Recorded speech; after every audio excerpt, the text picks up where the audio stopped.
Today we're doing 2012 Honda Pilot 3.5 V6. This car had a P0306 code, a cylinder 6 misfire. When I first got out here, I started it. It was definitely just a dead misfire, not sparking at all.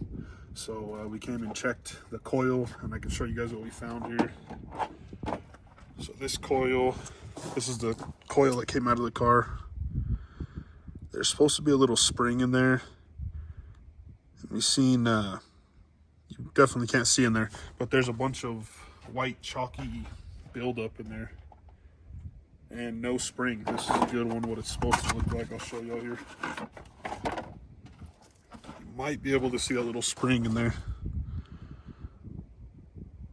There's a little spring that goes inside there. See, that one looks nice and clean with the spring. And again, this one just is missing it. Somebody must have pulled the coil out, lost the spring, didn't see it, and just kind of threw it back together. But the coils, when they have to jump a large gap like that, it can wear them prematurely and wear them out. But when it comes to testing spark, like if I pulled this apart and didn't happen to see that was missing, the safest way is to use one of these, just a spark checker. This side goes in here, and this side would attach to the spark plug down in the cylinder, and then you'd see a little light flashing if you're actually getting spark. But this one was completely dead. Like I was saying, I actually zapped myself pretty good using a test light from battery negative to check the spark, and I must have not been doing it the safest way, but zapped myself. This is definitely the better option. Unfortunately, using something like this, you wouldn't be able to tell the color of the spark. Like a healthy coil will have a blue spark jumping, an inch or so, and a weak coil, one that's worn out or going out, could be like an orange spark that's just not jumping the proper gap. But yeah, this will be the first tip, how to, whatever you want to call it, on the channel. But see, I'll show you guys what I'm doing here. I've already got this coil out, and when you're dealing with this motor, you have cylinder 1, 2, 3 on the back, 4, 5, and 6. So if you're looking at the computer and you have a cylinder 6 misfire, then you're dealing with this. Let me see, this would be 4, 5. This is where 6 would be, but obviously I have it pulled out. And you're just dealing with a 10mm nut here. Little 10mm nut, just like that. This Honda's got a nice little tool tray right there. But yeah, the new coil goes in. A little dielectric grease wouldn't hurt there. It just helps for the coil to come. You can see that spring there. I'll show you guys that. Look, that's that little spring I was talking about in there. Versus this guy. See all that white chalkiness? And that's where that little spring's supposed to sit, but it's just not there, missing. Yeah, and it caused that coil to just quit working. The customer was noticing a random misfire, but it wasn't always there. That's because this coil was trying its best to throw that spark over that giant gap and ended up just killing it. But we got a new one, went import direct on that. That's O'Reilly's. But I like them. They're not too bad. Haven't had too many issues with them. Yeah, this coil will just go down in here like this after you get your grease on there. Let me go get the grease real quick. Set this back up.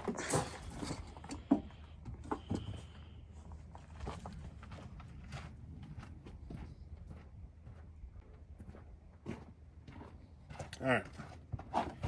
Make sure you got the right one, and just a little bit of grease. Just around the boot here. Helps with protecting. Oh, that's more than a little. Hold on.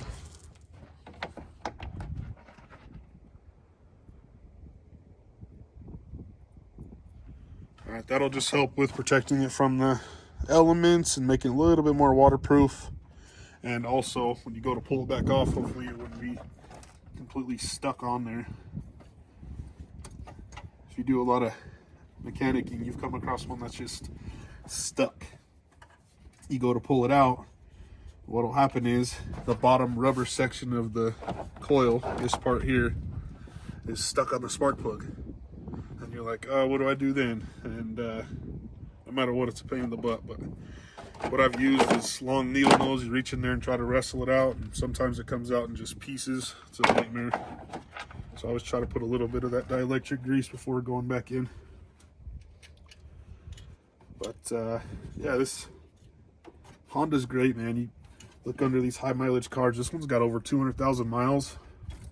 Nothing's leaking. Not a whole lot going on. Honda and Toyota's definitely where it's at. And these aren't super high torque. It's just a little 10 mil. So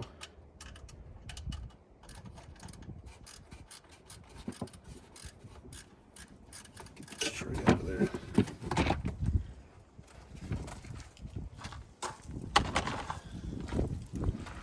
It's kind of windy out today. Not real cold. I can deal with the wind. Almost like a mechanic's AC.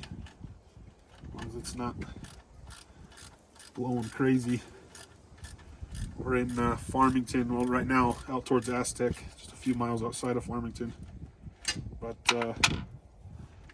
yeah, real hot in the summer. Sometimes get negative temperatures in the winter. Bipolar weather almost all the time, but today it's not too bad. All right, snap your connector back on there. That's what it'll look like. Again, you've got cylinder 4, 5, and 6. And now we get to see if we fixed it.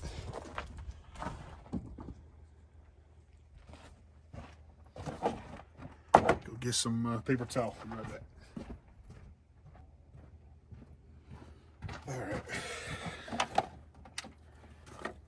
You guys keep a real clean work area. Sometimes I'm not the best at that. Got stuff and crap everywhere, but this one you don't need a whole lot of tools. It was literally just a 10 mil to get those out of there, and then of course you wrestle the electrical clip like on everything else. But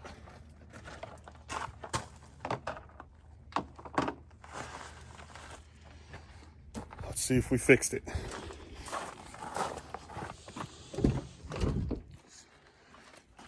And when I got out here, started this bad boy up, we had a adjust that real quick. Flashing check engine light, so let's see. Ooh, it already sounds better, much better. We still have the check engine light on. There's some other stuff going on. Definitely a lot smoother. You could feel it on the steering wheel. A little vibrating from that one cylinder misfiring.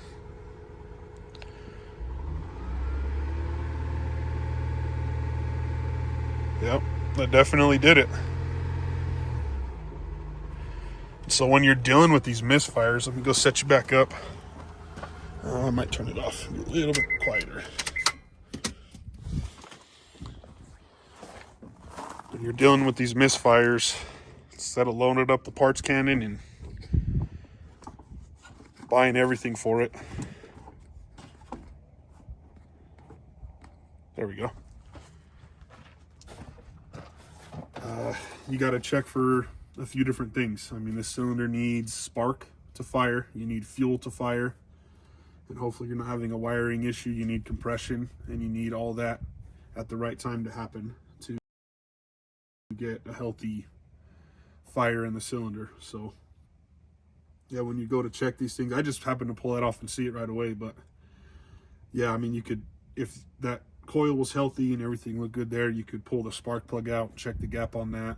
A big gap there also could be the reason why you just have crappy spark, or no spark if it's having to jump a big old gap on the plug. But I would definitely recommend the little spark checkers. It is I mean, you could use like plastic pliers and get something that's connected to a ground to check the spark physically to see, like I was saying, if you have an orange or a blue spark. But this one was fairly straightforward. And I just want to talk a little bit about the channel. I've got a few shorts out. This will be my first actual video, so cut me some slack, and I'm learning how to do this stuff. But I think I have 14 subscribers right now, so thank you to everyone that's subscribed and liked the channel. Leave comments. I'll try my best to get back to you guys on there. Yeah, this one I think is finished up. I'll throw the cover back on and call it good. Thank you guys.